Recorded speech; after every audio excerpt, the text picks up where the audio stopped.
Welcome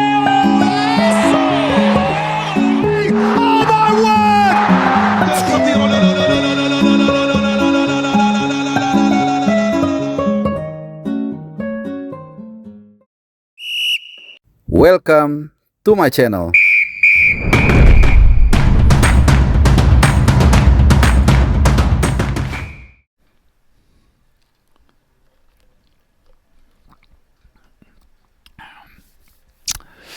Halo teman-teman semua, selamat datang kembali di CBH. Selamat hari Minggu juga. Dan ini akan menjadi video gua terakhir dari Jeddah sebelum pulang ke Indonesia, ke tanah air, ke Jakarta. Saat ini gue rekam sekitar pukul, bukan sekitar, tapi memang pukul 1 siang. 1:58 siang waktu Jeddah. Jadi jam, ya menjelang maghrib lah kalau di Jakarta ya, menjelang jam 6. Dan pastinya kita semua kecewa ya, sedih juga. Pupus harapan untuk melihat Indonesia lolos ke Piala Dunia pertama kalinya. 2 kekalahan beruntun dalam round 4 ya, kualifikasi Piala Dunia dari tuan rumah Arab Saudi 3-2 dengan penampilan yang sangat buruk, dengan komposisi pemain juga yang amburadul, dengan reaksi pergantian pemain yang membingungkan. Ada pemain bagus ditarik keluar, yang jelek malah dipertahankan. Dan macam lagi catatan-catatan kecil, detail-detail seperti yang mungkin teman-teman bisa lihat di video yang ditayangkan di channelnya JJ yaitu Jackpot ya. Itu jujur gue malah banyak dapat insight dari dia. Jadi kalau kalian lihat di video itu, gue justru malah bisa melihat ya dapur dari tim kepelatihan zaman Sintayong itu seperti apa, sangat detail. Ya banyak PR lah intinya. Dan kemudian kita kalah 1-0 dari Irak. Sebelum ke permainan ataupun ke komparasi 2 pertandingan ini, tentunya sangat menyedihkan teman-teman. Semangat kita, mood kita pasti nggak akan pernah sama setelah kekalahan ini. Kalau dulu kita nunggu setiap habis FIFA Matchday itu kita udah ngitung jarak dari pertandingan terakhir ke pertandingan berikutnya itu mungkin 2 bulan misalnya, atau 3 bulan, atau 1 bulan. Gue masih ingat habis November tahun lalu misalnya, gue bikin judul itu, menutup 2024 dengan senyum. Wah, itu perasaannya gimana ya, susah digambarkan lah. Bangga ada ya, karena kita nggak bisa membayangkan sebelumnya tim nasional kita yang di round 3 ini yang tergabung dalam grup neraka. Ya kebetulan gue juga ikut drawingnya di Malaysia waktu itu ya, mungkin sekitar tengah tahun 2024. Kita masuk di grup maut, dianggap grup neraka lah. Ada Jepang di sana, ada Australia, ada Saudi, ada China dan Bahrain. Saat itu kita udah mulai bahas, waduh ini Jepang udah belah 1 tiket pasti, tinggal 1 tiket lagi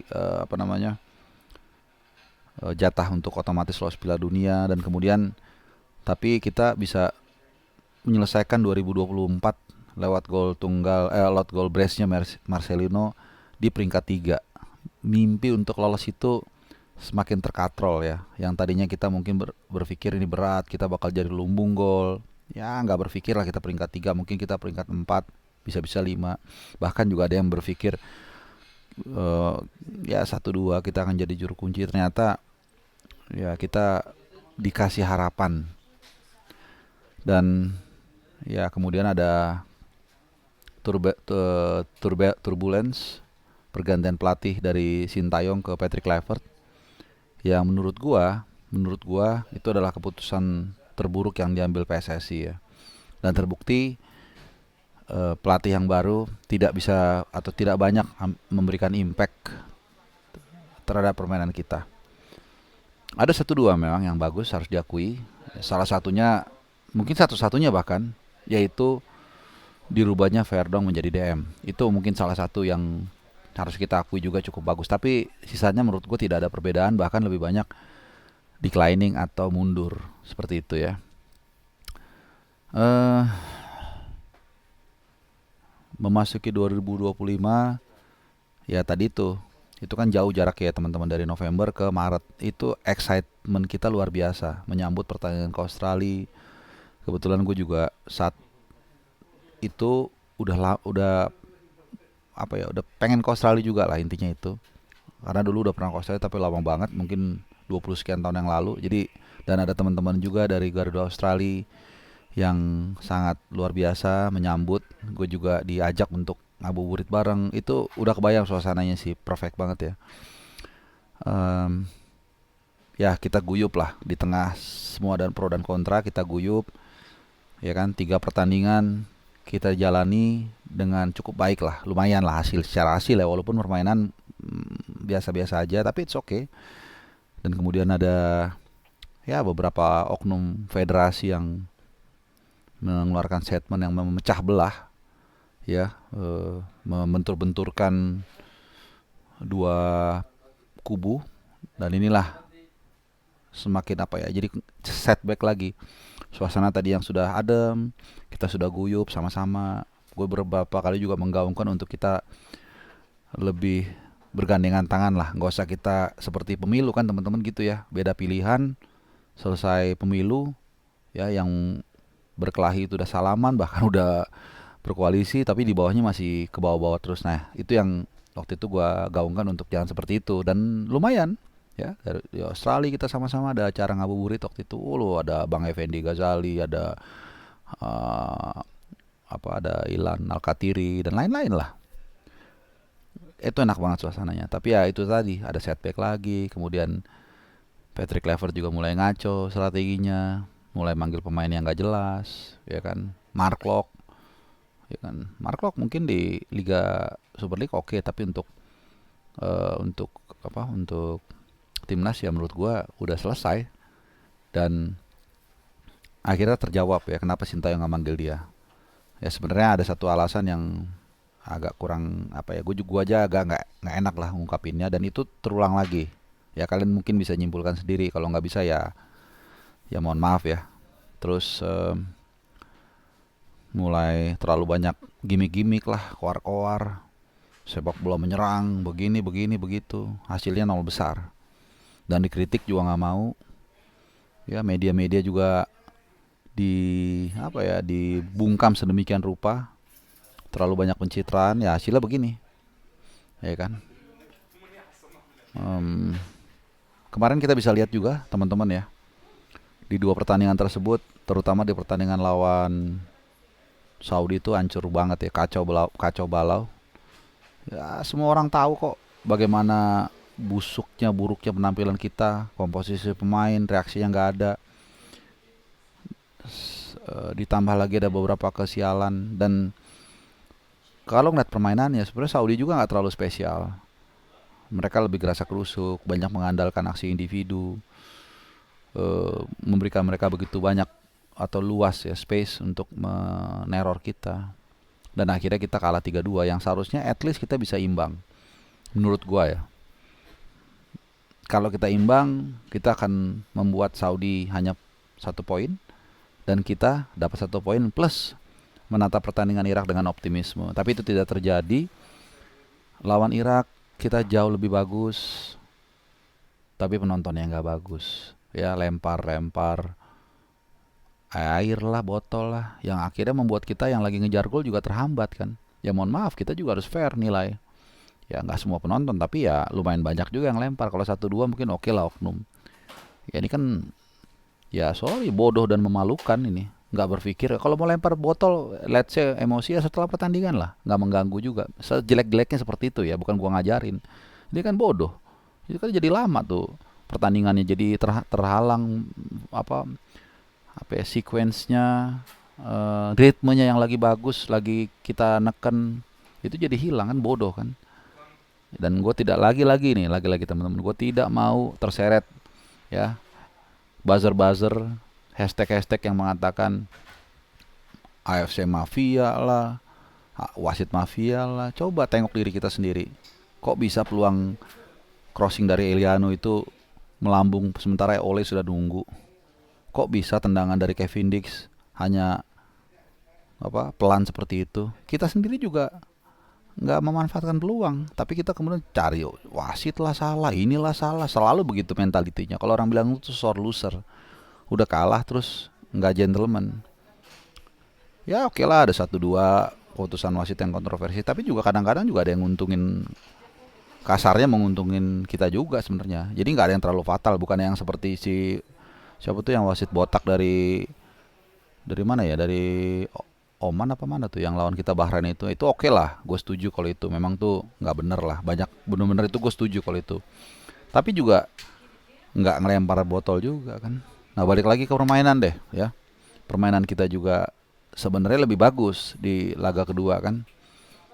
Cuman Irak harus diakui lebih rapi. Memang secara individu kalau gue lihat itu bagusan Irak, bagusan apa ya, bukan secara individu tapi Saudi itu lebih lebih lebih force gitu ya, Irak enggak. Tapi ya itu tadi, kita nggak bisa memanfaatkan kesempatan-kesempatan yang ada, kemudian melakukan beberapa kesalahan dan akhirnya kita dihukum dengan gol. Dan bahkan kalau kita lihat juga sebenarnya Ilham Arnold ini lebih cerdik ya. Bagaimana dia kasarnya membiarkan Indonesia untuk lari-lari dan kemudian mulai memasukkan beberapa pemain yang punya kecepatan dan fresh, dan akhirnya kita dihukum dengan gol yang tadi malam. Ya, udah selesai. Kemudian juga ada drama-drama ribut-ribut. Hmm, apa ya? Dan again, gua nggak mau terseret seperti waktu itu. Ingat nggak ya waktu kita menjelang lawan lawan Saudi? Dinarasikan, wah wasitnya begini mau diganti lagi. Alah apa sih? Ya kan? Emang pasti bisa, emang bisa diganti, wasitnya nggak bisa juga toh. Dan mainnya ternyata memimpinnya juga bagus kan? Kitanya yang busuk. Tuh, jadi ya jangan mau lah terseret, kalau gue boleh saran, dengan hal-hal seperti itu. Lebih baik kita fokus untuk membenahi kekurangan kita. Kalau kita selalu, wah ini ada konspirasi segala macam, ya kalaupun ya kita perbaikin diri kita aja. Kalau kita udah mainnya bagus, udah fight, udah semangat, komposisi pemainnya oke, cara pergantian pemainnya juga terlihat masuk akal. Kalau kalah kita bisa ngerti kok, bisa menghargai juga kok. Tapi kan ini enggak. Kita sendiri juga banyak melakukan kesalahan. Ya kalau boleh dibilang Patrick Kluivert ini nggak ngerti apa-apa lah. Ya mungkin bagusan pelatih lokal kita kali, atau pelatih Tarkam. Kenapa gue ngomong gini? Mungkin terdengar agresif ya, tapi coba tanya deh. Tanya orang biasa yang ngikutin bola, tapi dia nonton pertandingan itu tahu kok banyak yang nggak jalan kok. Gitu. Masa dia pelatih yang kasarnya katanya punya nama besar lah, tim kepelatihan terbaik lah, terbaik dari Palalu. Apa seperti itu kok, kayak nggak ngerti, apa ya, nggak ngerti anak buahnya sendiri gitu.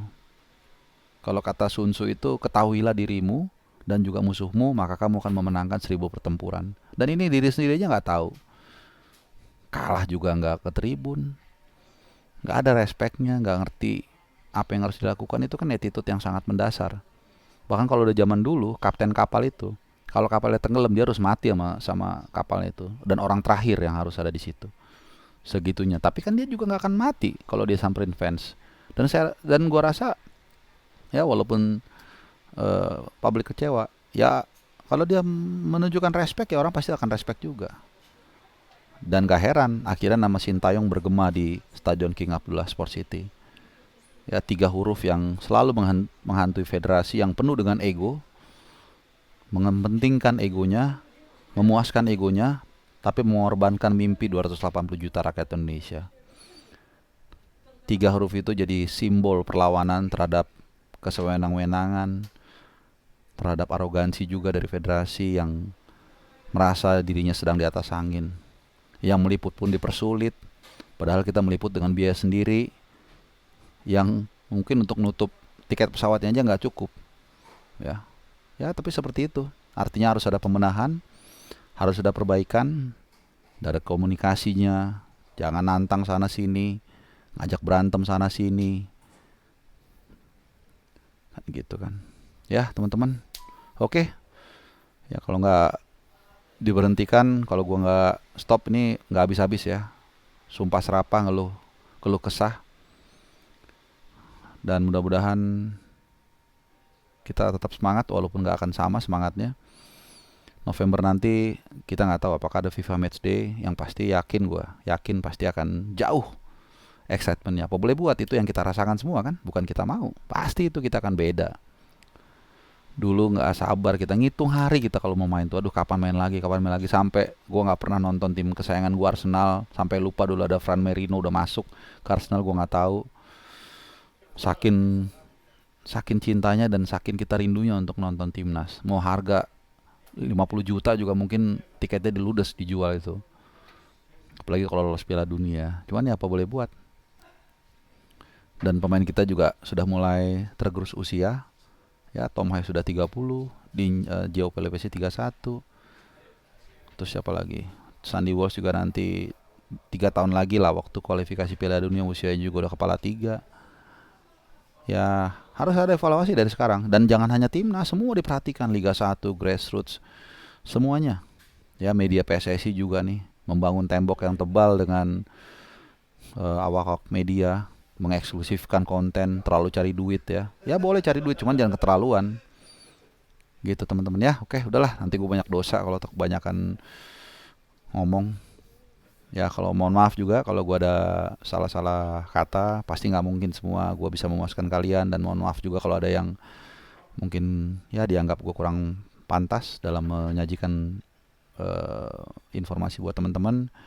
Yang pasti izinkan gue juga untuk mengucapkan respect dan salam hormat yang setinggi-tingginya untuk fans yang datang, walaupun ada beberapa yang ya katakanlah oknum lah ya, melakukan hal-hal yang tidak baik di stadion. Tapi secara umum gue akan memberikan hormat setinggi-tingginya, karena bagaimanapun juga mereka yang datang ya memberikan effort yang lebih ya, dalam segi ya kalian tahu lah, apalagi yang dari Jakarta ya, ngurus visa, ngurus booking tiket mana yang pas, ngitung hari kita sampai, lalu hotel gimana caranya supaya nggak terlalu jauh dari stadion atau dari keramaian supaya kita gampang cari makan, lalu dari bandara ke hotel, dari hotel nanti ke stadion dan lain-lain. Dan gue mau mengucapkan terima kasih buat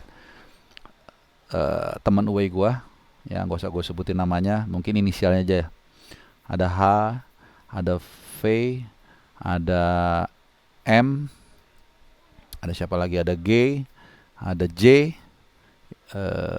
dan banyak lagi. Ini adalah teman-teman gue yang dalam 1 tahun terakhir mungkin sering bersama-sama W, dan pastinya semua fans Indonesia ya, tanpa mengecilkan kalian yang selalu gue sebutin. Kenapa gue sebutin dari daerah Sabang sampai Merauke, dari seluruh dunia, yang pasti kita bisa merasakan doa kalian, bisa merasakan semangat kalian dalam mendukung tim nasional merah putih ya, lewat doa, lewat harapan dan lain-lain. Ya, kita tunggu dalam beberapa hari ini apa yang akan dilakukan oleh federasi ya. Ya mudah-mudahan ada keputusan yang terbaik, harus cepat supaya kita bisa langsung berbenah untuk menyambut tantangan yang ada di depan. Ada Piala Asia 2027 memang masih lama, tapi percayalah, mudah-mudahan menjelang Piala Asia 2027 ada pelangi yang bersinar, sehingga semangat kita, kesenangan kita yang selama ini hadir setiap saat itu kembali ada. Ya tentunya di tengah susahnya nyari BBM yang bagus, di tengah kesulitan ekonomi, mudah-mudahan hiburan satu-satunya bangsa Indonesia yang juga menyatukan kita ya, terutama dalam beberapa tahun terakhir ya, karena excitement itu benar-benar berubah, itu tetap hadir kembali. Di tengah keterpurukan, di tengah kesedihan, sisakan sedikit, bukan untuk ikhlas tapi untuk berharap suatu saat matahari itu akan kembali bersinar dan menerangi kita semua. Amin teman-teman semua, supaya kita nggak terlalu terdrag.